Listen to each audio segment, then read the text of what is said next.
What's up, guys? This is Pooka, and I'm bringing you one of the matches from the Chicago, Illinois Battle Road between Nik Nikodem on the left and Abe Morales on the right. Now, I want to apologize for the quality of the video a little bit.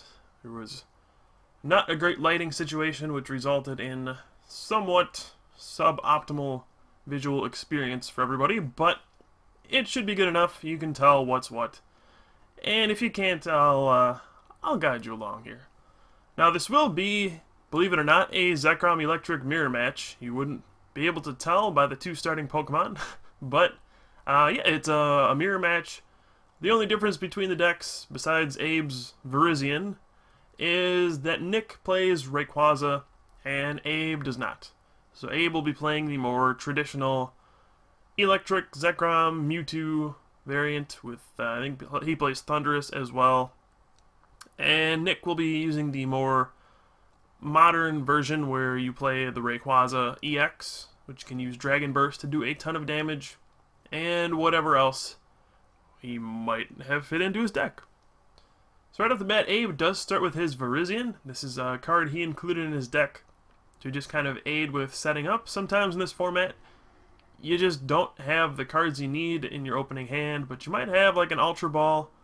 So he plays the Virizion as kind of a starter, and apparently he plays Prism Energy as well. So he can actually attack with it if he really wants. That might actually come into play. If he can get a turn 2 Leaf Wall up, Catcher a Dynamo, that might be a pretty neat tech we see here. But at any rate, he plays a Cheren, he'll draw 3, he has 1 Dynamo in play. Ideally you would want 2 or 3 Dynamos on your bench on the first turn. We see Abe does have an Ultra Ball in his hand, so maybe he will play that this turn. Looks like he has a Lightning Energy to discard as well. So, yeah, I'm sure he will use this Ultra Ball. If he didn't, it would be a very big mistake. He can get a Lightning Energy into the discard pile, and looks like, oh, he decides not to Ultra Ball. Okay. Interesting decision. Usually you want your Dynamos on board as quickly as possible. And there's a catcher on Abe's first Dynamo. And this is one of the reasons why. A lot of people don't, or they really can't afford the shiny Rayquaza, the one that does 40 damage for 1 Lightning Energy. Of course, it's a shiny Pokemon. It's really difficult to get. It probably costs like $80 to get one. But it is a viable card. It is legal. People do own them. So you don't just expect them not to have it. And if you only have 1 Dynamo in play at a time, they can just keep catching your Dynamos out and just hit it for 40 and get a huge advantage. They take the prize lead and cut off your energy acceleration. So that's why it's so crucial to get Dynamos in play as quickly as possible. But right now it doesn't look like that's going to be a possibility for Nick. He does have the catcher for the Dynamo, but he would need like a switch and then the shiny Rayquaza and a Lightning as well. And he has none of the above. He has an Ultra Ball. Again, Nick might consider playing the Ultra Ball, but usually you think about saving those until you have Lightning in your discard pile. It's a tricky situation. You want Dynamos in play as quickly as possible, but at the same time you want to use your Ultra Balls for energy acceleration, so you can get the Lightning in your discard pile. That way, I mean, you can start using Electric's Dynamotor to power up your Pokemon. And without Junk Arm in the format, you really have no good ways to discard your cards besides Ultra Ball and Juniper. These are the two that are going to help you get Lightning Energy in the discard pile. So usually you want to try to use your Ultra Balls as efficiently as possible, get Lightning in the discard pile, but that's not always going to happen. Sometimes you just have to suck it up and say, alright, it's not going to work this time. I'm just going to go ahead and try to get Dynamos in play anyway and go from there. Now we do see Abe has a Juniper here. He used the random receiver to get that. He attaches to his Dynamo as well. Questionable play attaching to the Dynamo. It's a weird situation. You want to attach to be able to retreat, but at the same time you want to get Lightning in your discard pile. He's taking the safer route, just attaching so that he can retreat and double draw this turn once again. The other option would have just been to Juniper away the Lightning so that you have it in your discard pile for Eelektrik. Like I was saying earlier, Juniper is one of those cards that can get the Lightning in the discard pile. It's actually become much more of a struggle to get Lightning Energy in the discard pile, it would appear, in this format as opposed to the last one. But Abe does have the Ultra Ball this time. Let's see what he decides to go for. We see he also does play Thunderous. And he's going to Ultra Ball away a random receiver and an N.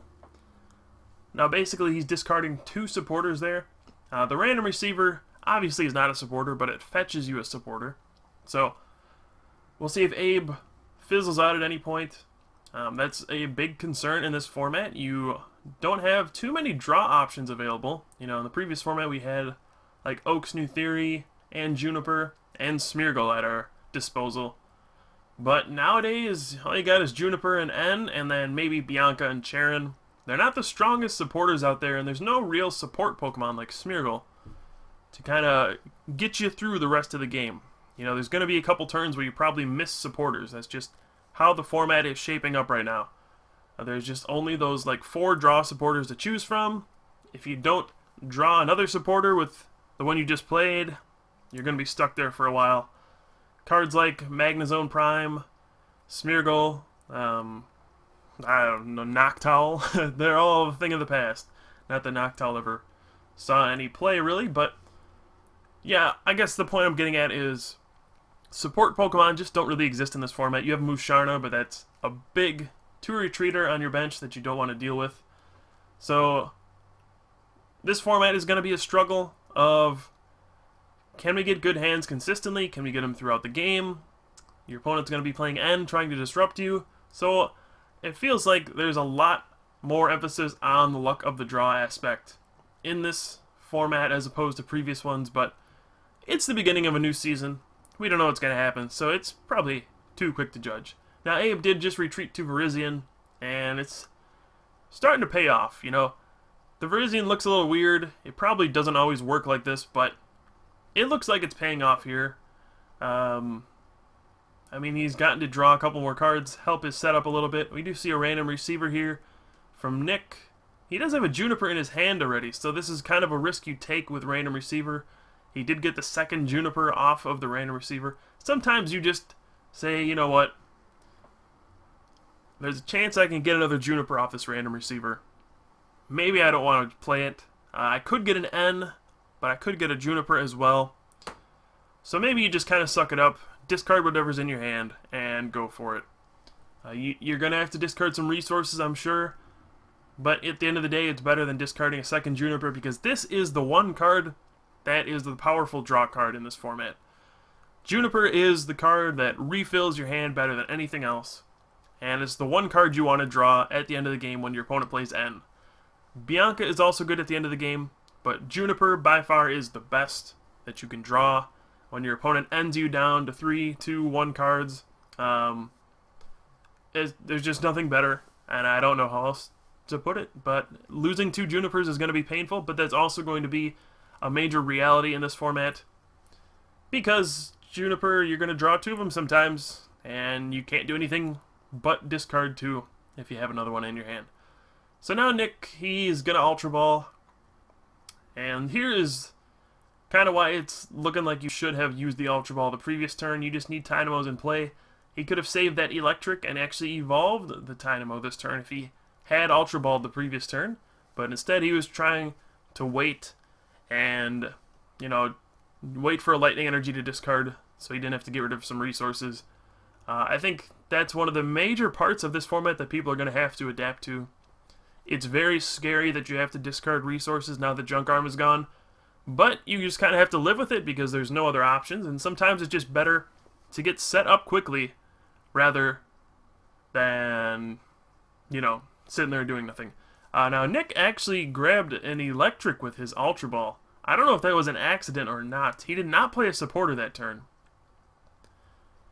Maybe he took the Eelektrik on accident. Maybe he forgot he didn't play a supporter yet. I don't know what the case was there, but that was a definite blunder. I don't think you can say it any other way. He should have grabbed another Tynamo and then played the Juniper to draw 7. He still has no energy on board. He has nothing going for him. Abe definitely has the advantage. He's also played 2 catchers at this point without taking a prize. That's not good. But catchers actually aren't that big of a deal in the Zekrom Electric Mirror match. They can be, of course. Catcher is a phenomenal card. It's going to be game-breaking almost always. But when you have cards like Raikou that can snipe the bench, and you have Mewtwo just barreling down the active, and also Rayquaza can just destroy the active with Dragon Burst, you don't really care as much about catching stuff when you can just knock out the active. So catcher is not that big of a deal in this mirror match, but wow, Abe has to just switch and double draw again, or dual draw, sorry. And yeah, that's a really bad start from Abe. Both of these guys are really struggling to set up. Now, the electric decks have been by far the most popular decks, the most successful decks at Battle Roads up to this point. But this isn't too uncommon for this sort of deck. From my experience, the deck can get a bunch of hands where it just doesn't set up quickly enough. You know, you don't get the lightning in the discard pile, you don't get the dynamos in play quick enough, you don't get the electrics out quickly enough, and what can happen is just kind of a clunky game, and that's what we're seeing here from both guys. Fortunately for both of them, that their opponent has also had a slow start. Otherwise, you know, this could have gotten ugly really quickly. If Abe had started with that Thunderous and started charging and just started disaster volting every turn, who knows what would happen to Nick. He could be down 2 prizes already. And here he's going to play his 3rd catcher. So he's going to be out of those. He's desperately trying to buy time. He could have used Celestial Roar there, decided not to. Doesn't want to discard any additional resources. Now Abe, a concern for him has to be bench management. You know, his Pokemon are not the greatest on there. He does have 2 electrics out there. He has 1 bench spot open for something else. Normally you would want this to be a Dynamo in case one of your electrics gets knocked out. Raikou EX can just Volt Bolt and knock out an electric at any time. It's a good way to cut off your opponent's energy acceleration, and maybe you can win eventually that way. So Abe should want to put down another Dynamo, but at the same time look at the attackers he has out there. He has his own Raikou, which is good, but he has a Thunderous. It's going to be marginally useful as this game goes on. 80 damage, it's good at the beginning of the game. It's good to charge. It's good so that you can get energy in your discard pile for electric, because Disaster Volt discards 1. And also when Thunderous gets knocked out, all the lightning energy you get to recover. The problem is the 80 damage. As the game goes on, 80, that doesn't even knock out one of these EXs in 1 hit. 2 hits even. 1 hit would be magical, but no, it doesn't even do it in 2 hits. All these EXs on Nick's field have 170 hit points, so 10 damage short of Disaster Volt getting a 2-hit knockout. And he's a plus power away from knocking out Electric. From my experience, a lot of people don't play plus power in their electric decks anymore. Without Junk Arm, it's just become a luxury almost. It's too difficult to draw it when you need it. So people have cut plus power altogether for more useful cards like Eviolite, maybe Tool Scrapper like we've seen Abe play. Just cards that are going to be useful at different points in the game, as opposed to plus power where you usually just need it at that one point. You know, I need to add 10 damage to get this knockout. If I don't have it on this turn, it's not useful anymore. Whereas with Tool Scrapper, you know, your opponent plays down an Eviolite. That's going to be good to just discard that at any point. You don't have to wait until you need to attack. You can just do it one turn, Juniper, and then the effect is good the whole time. So, talking about bench management again, Abe has decided to bench a Zekrom, which is going to make things difficult for him. He's got another Ultra Ball, discards a second Virizion and a Lightning Energy. So finally we have somebody get a Lightning in the discard pile. Here we go, guys. It is like turn 4. Someone's got a Lightning in the discard pile. Someone's going to use Dynamotor. Oh boy, what's going to happen next? Unfortunately, the most Abe can really do is Leaf Wallop if he wants to do that. So he does Ultra Ball for a Mewtwo. We see Nick does have the Mewtwo on his bench already. This is really a slow game, but I'm sure at some point it's going to build up to a big trade-off. It's gonna get to that point where both these guys are button heads, and someone's gonna come out on top. We're gonna see some big exchanges between big attackers, and that should be inevitable. But once again, we're gonna see Abe draw 2 with Virizion. This is not how I really expected this match to play out, but that's just the way it goes sometimes. And Nick doesn't have much better of a hand. He puts down another Mewtwo. So you can see he is ready to go for a Mewtwo war if we go down that route. Now Nick, he's having the same problem managing his bench a little bit. He didn't want to discard the Mewtwo though. I assume he's going to play Juniper this turn. But yeah, both these guys are only leaving 2 spots for Dynamo, so that Raikou EX could really come into play here. So Nick's going to Juniper, discards a Fire, a Lightning, and a Cheren, which is perfectly fine. And he will draw his 7 cards. Now he only gets 1 Dynamotor. He does play Energy Switch though, so maybe he'll be using that this turn. He can Dynamotor, onto his bench Pokemon, and then he's going to Energy Switch up to the Rayquaza EX. And he will draw First Blood here in this game. Dragon Burst for 120, and how will Abe respond to this? Still no Lightning Energy in Abe's discard pile. He used the Dynamotor onto Thundurus last turn. And I really don't see him doing much this turn. He can Disaster Volt for 80. He can't really even power up one of his benched Pokemon with Dynamotor because there's no energy in the discard pile quite yet. Decides to bench a Mewtwo. Now that's good and bad. It can turn into a target, especially with Rayquaza out there. But, you know, for the time being, it should be okay. And maybe he just wants it out there. Or, you know, in case Nick decides to go Mewtwo, then he'll have it down there already. Doesn't have to worry about being end and not drawing his Mewtwo. So how is Abe going to handle this situation? Looks like he's going to attach to Thundurus. Now a catcher would be ideal here. He could bring out that Eelektrik and hit it for 80. But it looks like he's just going to hit the Rayquaza for 80. Not really too useful, but it will set up some interesting plays down the road. Later on, and there we see a Tool Scrapper from Nick, so both... Oh, Abe thinks it's a catcher, but it's actually a Tool Scrapper. Hopefully they realize what's going on there. Yeah, okay. Nick says, no, that's a Tool Scrapper. I mean, I'm sure he wouldn't mind that being like a 5th catcher, but maybe there's some alternate text on Tool Scrapper I don't know about. Here it's just going to discard the Eviolite, though. So Tool Scrapper is a card we've seen both players take advantage of.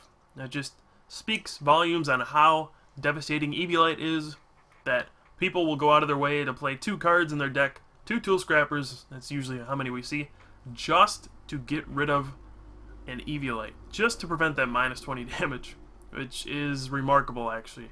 That's just how strong Eviolite is, and also it's good against Garbodor. But in the electric decks, Garbodor is not too big of a worry. You know, just catch her up the old trash pile and knock it out with Mewtwo. It's always nice to have Tool Scrapper, though, to give yourself a turn of, you know, Dynamotoring. And here we're going to see Nick. He's just saying, you know what? I have a prize. Go Mewtwo. The problem is he's only hitting this Thundurus for 100. And he's opening the door for Abe to get a knockout here with X-Ball. All Abe needs is a double colorless, which you can see he has in his hand. He actually only needed a Lightning Energy because Disaster Volt took away one of them, or discarded one of the Lightning Energy off of Thundurus. And all of a sudden, Abe's going to be in a wonderful position. You have to question whether or not that was the right play from Nick. Staring down the Mewtwo on Abe's bench. Maybe he's just thinking, I don't have many other options, so I just need to start to trigger something here. I got another Mewtwo waiting. Maybe my best chance is just to go for it, enter a Mewtwo war, and go from there. Abe does have 2 Electrics out. He's going to have some Lightning in the discard pile. Now Abe is doing some funky attachments with the Dynamotor. I would have preferred to see just 2 Lightning go on to Raikou. You really want to cut off your opponent's energy acceleration, especially once you get into these Mewtwo war situations. But he's just going to power up his non-EX attackers and go for an N. This is going to make it tough for Nick to respond, actually. So I like this play from Abe, the N. That's a card that requires good timing sometimes. People don't always play it at the correct times, but this is a good one. He's going to play it when there's no energy on Nick's bench Pokemon. And he doesn't have a Sky Arrow Bridge, so nothing gets free retreat. It's going to be tough for Nick to respond. He's going to need a double colorless and a plus power, or a double colorless and an energy switch, or a double colorless and a switch so that he can Dynamotor onto his Mewtwo. But it doesn't look like he drew the cards he needed for that. So what is he going to do now? There's a lot of cards he could top deck, I suppose. Depends on who he promotes. If he promotes the Raikou, then he doesn't have many cards to top deck. If he promotes the Mewtwo, it takes away the switch option. If he promotes the Raikou, it takes away the energy switch option. And he draws none of them. So right now, you gotta wonder, what is Nick going to do? This is a scary situation. If he puts energy on his Mewtwo, all it takes is like a catcher, double colorless, and Abe takes 2 more prizes on his next Mewtwo. And all of a sudden, Nick is going to be in a ton of trouble. If he Dynamotors somewhere else, he might not have the options to knock out Abe's Mewtwo next turn. And we can open up a whole other can of worms. Right now, Nick does have his 4th catcher in his hand. That's going to be the last one he can play the entire game. There's no Junk Arm, unless he plays Recycle, which I haven't seen featured very often, but it could happen. What does Nick do here? He's got a Tornadus EX in his hand, but he cannot play that down. That is suicide in this matchup when there's a Zekrom sitting there saying, come on, buddy. Come on, I'll knock you off your cloud. So you don't want Tornadus EX to even hit the board in this matchup. It's just going to be 2 prizes at some point. The only time it's going to be any good is if you can start taking prizes like turn 1 with blow through. But if you don't play Sky Arrow Bridge, that's not even going to happen. So yeah, that Tornadus EX is going to be a worthless card for the whole game. And it looks like Nick's just saying, alright, I am going to buy time. I'm going to catch out your Eelektrik. He's probably attached to the active as well, so he can set up a retreat for next turn. But other than that, he's got no options. Where's he going to put this energy? He actually decides to put it on the Rayquaza. Interesting decision. I don't know how many lightning he has left in his discard. Probably 1 at the most. Maybe not any, actually. And now it's back on Abe to do something. Does Abe have a switch? That's going to be number 1. If he does have a switch, then he can go ahead and just go to either Thundurus or Mewtwo. Doesn't matter. If he does not have a switch, he might have to pass this turn. If he has a double colorless, it's going to be interesting what he decides to do, because he could retreat, but there's no energy in his discard to Dynamotor. So he won't really be able to attack with anything unless he has an Ultra Ball as well. So we do see he has the DCE in hand. Abe's just going to study the field, take a look around. This is a delicate situation. We're at a point in the game where just one little mistake can cost someone the entire match. I mean, with EXs, just giving up those 2 prizes can end the game. Especially with Mewtwo. He is the most fragile of all the Pokemon in the format. He is the biggest powerhouse, but he is the definition of a glass cannon. You can load up 20 energy on a Mewtwo and knock out anything. But then all it takes is another Mewtwo and 2 energy, and your Mewtwo is gone. So if you make one mistake putting too many energy on your Mewtwo, attacking with it when you shouldn't, even leaving it on your bench with a double colorless can be risky. But at this point, Nick is actually out of catchers. So this is a crazy spot where you don't actually have to worry about Pokemon catcher anymore. And what a relief that is, huh? For anybody who's been playing for a while, I think we all know that this is a rare situation where you don't have to worry about Pokemon catcher. It's a format we would all dream of, but it looks like Abe is just going to retreat his Thundurus, catch out an Eelektrik, not a bad play. Now this is a common tactic in this matchup to try to buy time. And looks like he's just going to charge. So really, an uneventful turn from Abe. He will get more energy into play though. That's important. Will Nick take a knockout here? And if so, what will he do it with? This is, you know, putting up the Thundurus is actually a lot better than you might think. We see a V-Create Victini. Interesting. Now Nick does get a Juniper from the random receiver. That is the best supporter you could probably want here. But yeah, what does Nick attack with here? If he attacks with Mewtwo, it just gets X-balled. And he is in trouble. He's going to be down, let's see, he'll be down 2 prizes at that point. And all it takes is one more Mewtwo from Abe, or one more EX knockout like the Rayquaza that's sitting there, and it's game over. If Nik attacks with Rayquaza, it's already got 80 damage on it. That just means a Bolt Strike from Zekrom takes it out. That's not good either. Nik is out of catchers. I think his best plan of action is actually to attack with Raikou at this point. It's actually better for him to pass than to attack with any of those EXs not named Raikou. But that Victini might actually be a good option if he can use that this turn, which doesn't look like he can actually.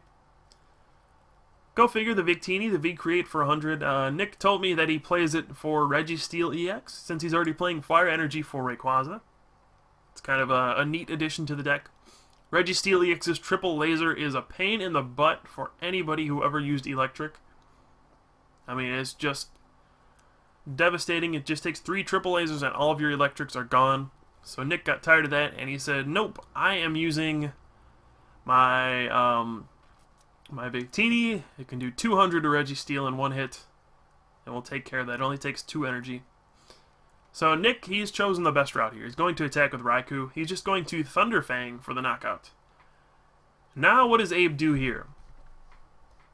Believe it or not, time is getting somewhat low, so we could see time decide this game.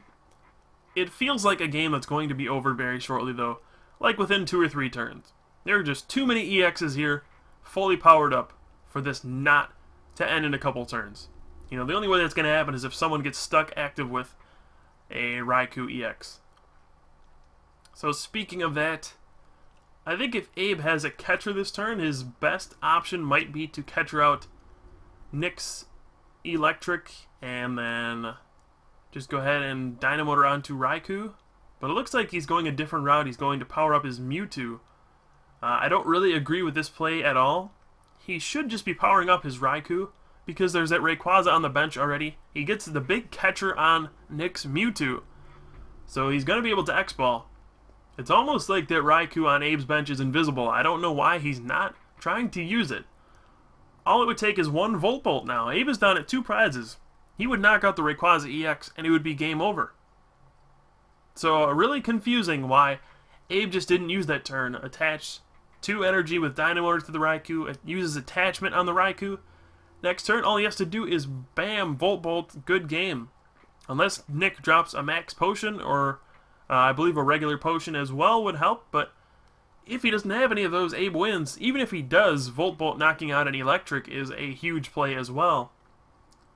So maybe just Abe doesn't have too much experience with the Raikou. He maybe doesn't realize it's there. I mean, it's looking right at you. It's got those big fangs, and I mean, Nik just used it against him. But I guess Abe just wasn't thinking about it. He's getting the tunnel vision. This is a big problem that can happen when you get into matches. You focus too much on one thing and then you ignore something else that's going on your field. In this example, it would be Abe is focusing so much on Mewtwo Wars that he doesn't realize that he can just win with the Volt Bolt next turn. And now he has no energy in his discard pile for Dynamotor. So he will not be able to power up Raikou. And at this point, believe it or not, time was called. And it was called before Nik had promoted a Pokemon. So Nik is actually going to be turn 1. Abe will be turn 2. And Nik is turn 3. So we are at an interesting situation here where Nik could still somehow win this game on time. Now, Abe is only actually going to get 1 turn, so he got the raw end of the deal here for the time situation. But Nik had not drawn his card before time was called, so technically he is turn 1, Abe is turn 2, Nik is turn 3, and then we'll see who's ahead on prizes at the end. So we will see Nik will discard a Victini and a Tynamo with his Ultra Ball. He's going to take a look through his deck, and he's just going to take a Mewtwo. Now Nik has to understand that he cannot attack with the Rayquaza. He just loses the game if that happens. A Bolt Strike from Zekrom would be game over. Probably an X-Ball from Mewtwo would be game over. So he has to Volt Bolt this turn, take out one of Abe's Eelektriks. And yeah, I mean, what else can he do? So this is going to be a crucial situation. Abe is at 2 prizes. Nik is at 4. He's going to need to take 1 prize this turn, so it's actually going to work out for him very well. He can Volt Bolt with Raikou, knock out one of Abe's Eelektriks. Nothing on Abe's board is going to knock out Nik's Raikou. He doesn't have to worry about that. So if Abe doesn't have a catcher, Nik could pull out some sort of victory next turn. And Abe will somehow end up losing this game. But that 80 damage on the Rayquaza EX is such a big deal. There's no way for Nik to really avoid a catcher at this point for a loss. As long as Abe has one of his last catchers, I believe he's only played 2 to this point.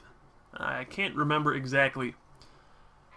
But if Abe can get 1 catcher, he'll win the game, just knock out the Rayquaza EX. And that's going to be for sure all he needs is a catcher now if Nik keeps powering up that Rayquaza. So he's going to Charen and draw 3. He's got Super Rod, Ultra Ball, Level Ball. And you might consider playing some of those cards just in case of an N. You want to try to get rid of as many cards as possible before someone plays N. Now he's going to Super Rod. Maybe he'll shuffle in 3 Fire Energy. That would probably be his best bet. Just get more energy in his deck for him to draw. Maybe more ways for him to attack with Rayquaza. He's going to put in 2 Mewtwo's and a Lightning. And he's going to shuffle a discard pile. A sign that someone is nervous and focusing on something else. Shuffling your discard pile instead of your deck. And so he does play the Super Rod, puts in 2 Mewtwo's. Interesting choice. Maybe he doesn't want to bench the Mewtwo this turn. I think he should, just because it really doesn't matter if he benches it or not. The Rayquaza has 2 energy on it already. If Abe has a catcher and enough energy to knock out Nik's Mewtwo, I mean, you already lose anyway. But here we go. This is going to be the big turn. Does Abe draw the catcher to win the game? Now he needs 1 energy on a Mewtwo and then a catcher for this game to end. Now Abe is turn 2, but I don't know if he realized it or not. This was actually a very confusing situation. The time didn't happen until Nik promoted his Pokemon, and then he didn't draw his card until time had already been called. So maybe Abe might be under the impression that he would be turn 1 here, when in reality he is turn 2. Now this can be very confusing sometimes. Technically Nik was turn 1, Abe is turn 2. So Abe's only going to get 1 turn here to do something. So he's got to make sure to not put himself in a position where Nik could win the game by taking 2 prizes. Obviously, if you're Abe, you're just going to go for the catcher to win. He's going to do whatever he can to do that.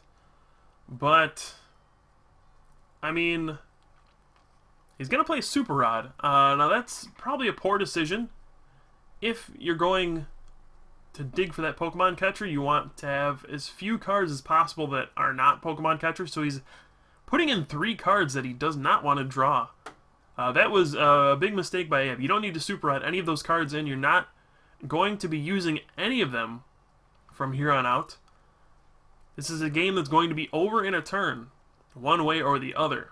So you don't need those cards back in your deck. You don't need a Thundurus, you don't need a Dynamo and an Eelektrik. Especially if you're going to Juniper, or especially more if you're going to N. So, Abe will Juniper. Does he draw a catcher?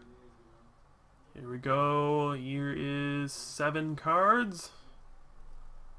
Does he draw the Pokemon catcher for the win?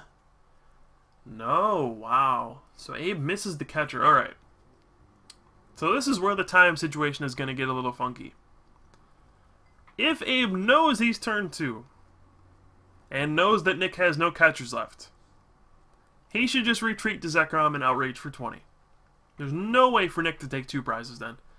And then, depending on what Nik does, he has to at least tie the game on his turn. Otherwise he's going to lose. And I think Abe should be able to win from there. Now, if Abe doesn't realize the time situation, then, what does he do? If he X-balls, he's actually going to lose. So we're in a tricky situation. I think if this game plays out fully, nobody can deny that Abe is going to win. There's just very little Nik can do from this position with those Mewtwo's powered up. The Raikou is now got an energy on it. It's probably going to be powered up as well. And now you can see they're having a dispute. Abe thinks that Nik was turn 0, but actually Nik was turn 1. This is something that should have been resolved before they started playing these turns out. But you can see the argument here, and this is very confusing. It's something you have to be aware of when you're at a tournament. And, I mean, this was clarified eventually that Nik was turn 1, Abe was turn 2. But Abe was under the impression that he was turn 1. And this is actually going to impact the outcome of the match completely. It's unfortunate to see this sort of thing, but it happens sometimes. This is why you always have to be aware of the rules. You have to be aware of the time situation. And this is a factor in tournament play that a lot of people don't pay enough attention to. The rules, the timing.